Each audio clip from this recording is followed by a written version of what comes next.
Olá, estudante da Rede Pública Municipal de Itabaianinha. Estamos iniciando mais uma semana de atividades remotas com o nosso componente Projeto de Vida.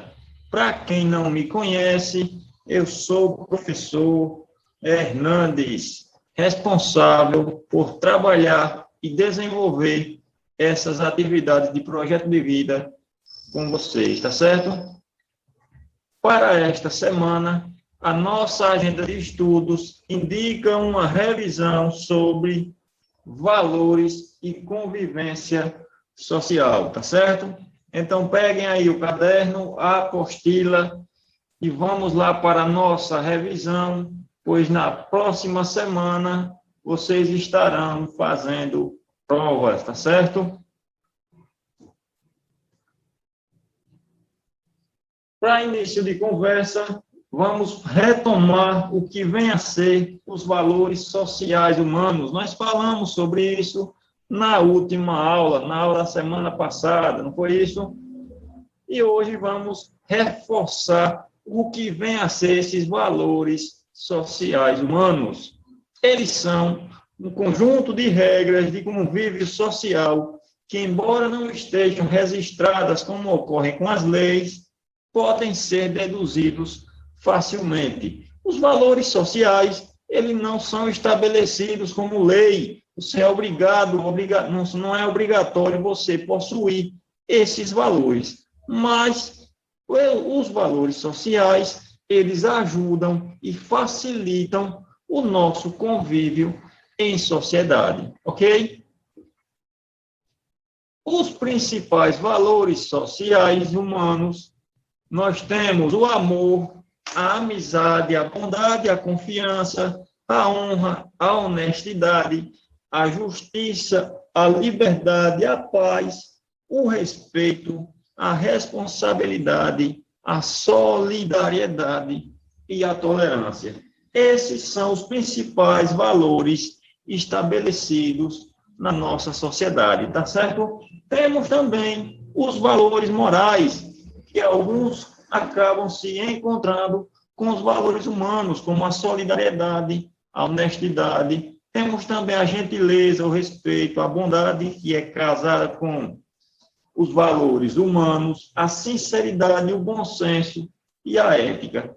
Esses são os valores sociais humanos. Essas são algumas regras de convívio social que ajudam a melhorar a nossa vida em sociedade, tá certo? Vamos lá retomar o que vem a ser a amizade. Lembram que a gente falou sobre isso na semana passada? A amizade é o relacionamento que as pessoas têm de afeto e carinho por outra, que possui um sentimento de lealdade, proteção e respeito. Quando você possui esses sentimentos por outra ou outras pessoas, você tem amizade, você está desenvolvendo o valor humano da amizade, ok?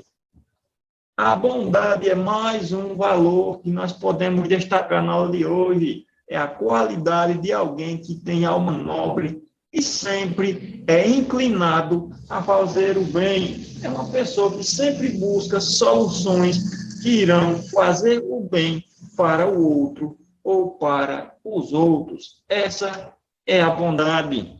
A fraternidade é a convivência equilibrada e agradável entre pessoas. O trabalho em equipe é um exemplo de fraternidade, pois as pessoas que trabalham em equipe, elas se unem em busca de um objetivo que trará benefícios para todos, tá certo? Então, a fraternidade é a convivência agradável e equilibrada entre as pessoas. E a honra é a conduta de quem é virtuoso, corajoso e honesto. Isso é ser honrado. Ela traz um sentimento de dignidade e boa reputação, tá certo? E aqui nós temos os principais ataques contra a honra. Eles são a calúnia, que é dizer de forma mentirosa que alguém cometeu por exemplo, um crime, a difamação, que atribui um fato negativo para alguém publicamente, e a injúria, que é ofender alguém. Por exemplo, você xingar outra pessoa, você está atacando a honra dela e cometendo um ato de injúria, certo? A honestidade é ser decente e possuir a qualidade de ter pureza, é sempre buscar falar a verdade, ser sempre honesto em qualquer que seja a situação.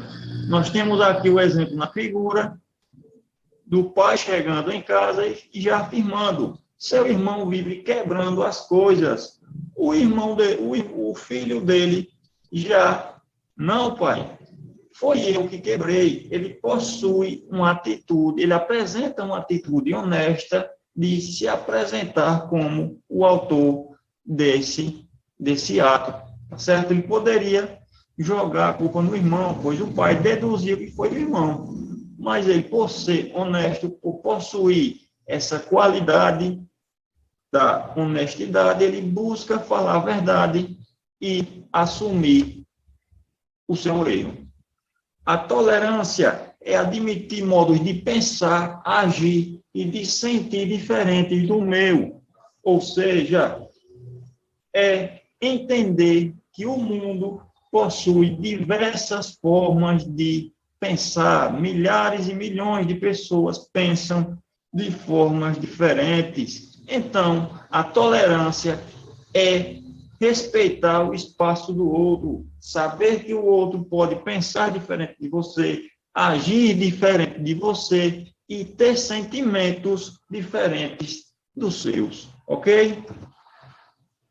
O bom senso é a tendência, o hábito de julgar, entender ou avaliar de forma sensata e equilibrada. É você sempre buscar avaliar as consequências dos seus atos, tá certo?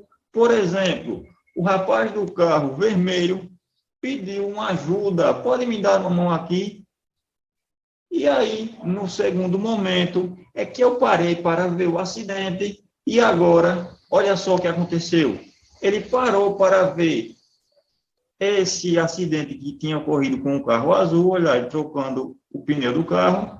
E aí, quando ele parou, ele causou um acidente muito mais grave na rodovia, pois ele não teve bom senso, ele não avaliou a consequência dos seus atos. Como ele parou em um local proibido, vários carros foram batendo no fundo um do outro, tá certo? Então, o bom senso é julgar as consequências dos seus atos, tá certo?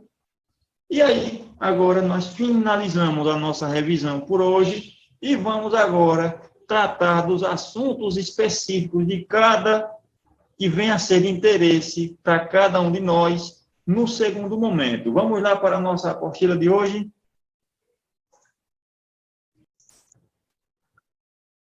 Então, turma, dando continuidade à nossa revisão sobre valores, iremos falar e trabalhar especificamente as atitudes de compromisso com o trabalho coletivo, tá certo? Uma dessas atitudes é o ato de dialogar, tá certo? Dialogar com o outro. Dialogar não é simplesmente falar, tá certo? Dialogar é também saber ouvir e silenciar, tá certo?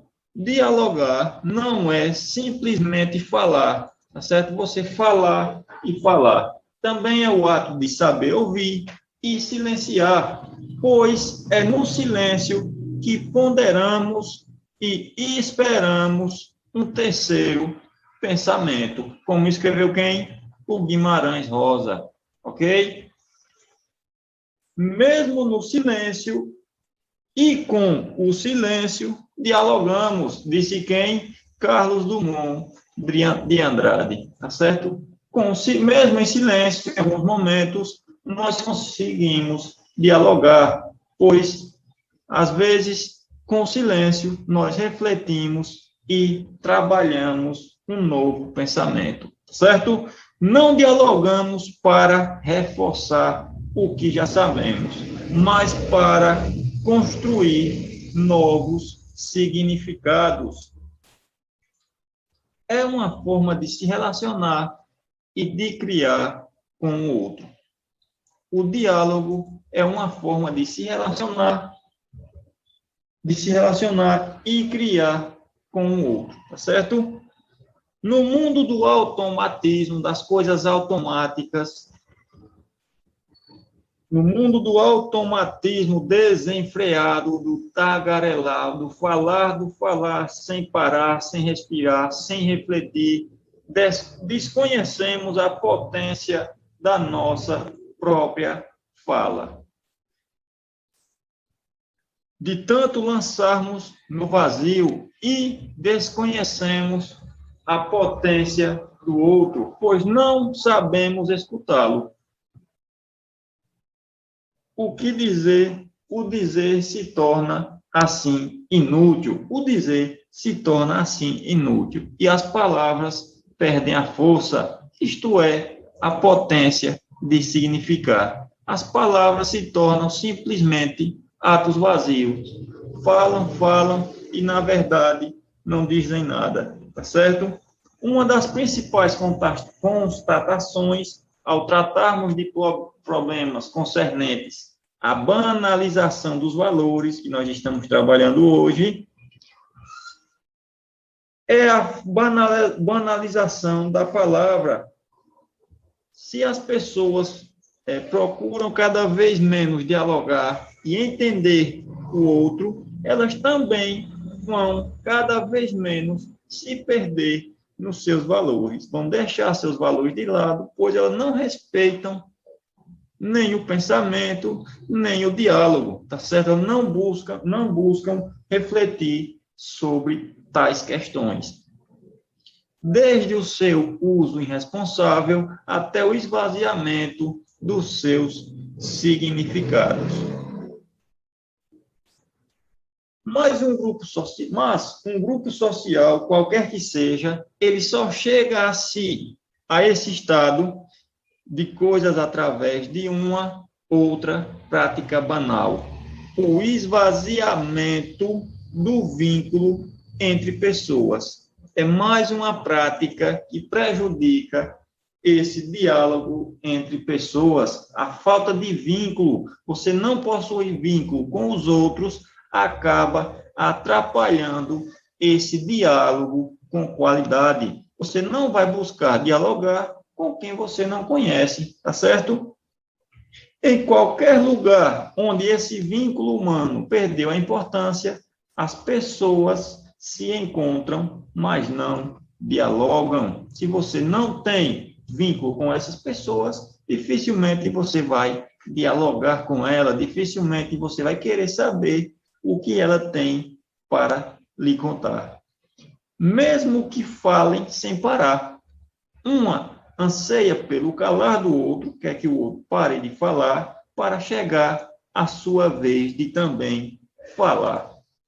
Os encontros se tornam, então, previsíveis e automáticos, sem nenhuma criatividade, tá certo? Fica só naquela questão do automatismo, um querendo falar, mas não presta atenção no que a outra pessoa tem a dizer. Perde-se a maior graça do encontro, o seu ineditismo, a preocupação em saber o que o outro tem para lhe contar de novo. A possibilidade de criar juntos novos sentidos, outros significados para o que se vive e para a experiência do mundo. E é justamente esse ineditismo a natureza do diálogo, a preocupação em saber o que o outro tem para acrescentar com suas palavras, ok? A atividade de hoje, ela tem o título de Você Online. O que é que eu vou passar nessa atividade de hoje? A partir das reflexões da nossa aula de hoje, responda as questões abaixo. Quando surge algum conflito entre você e alguém da sua rede social, pode ser alguém da sua família, pode ser alguém de um grupo que você tem aí no WhatsApp, alguém que você conversa de forma online. Como você procura resolver essa situação? Quando surge um conflito entre você e outra pessoa, como você busca resolver essa situação? Você vai colocar aqui nesse espaço, tá certo? Na letra B, você costuma tomar cuidado ao dialogar publicamente, seja na escola, seja na praça. Você costuma tomar cuidado ao dialogar em espaços públicos, pode ser também em fóruns online, tá certo? Cite alguns exemplos de situações em que você toma cuidado ao dialogar, tá certo? Você pode colocar, eu busco tomar cuidado com minhas palavras, pois acontece tal, tal. Ou então você não busca tomar esse cuidado. Você vai ficar à vontade para colocar aqui com suas palavras se você toma cuidado ou não ao dialogar em espaços públicos ou fóruns online. Tá certo? Finalizamos aqui mais uma semana de atividades remotas. Qualquer dúvida, o professor ou a professora de projeto de vida estará à disposição de cada um de vocês, tá certo? Conto com a participação de vocês nas próximas semanas. Saudações e até lá!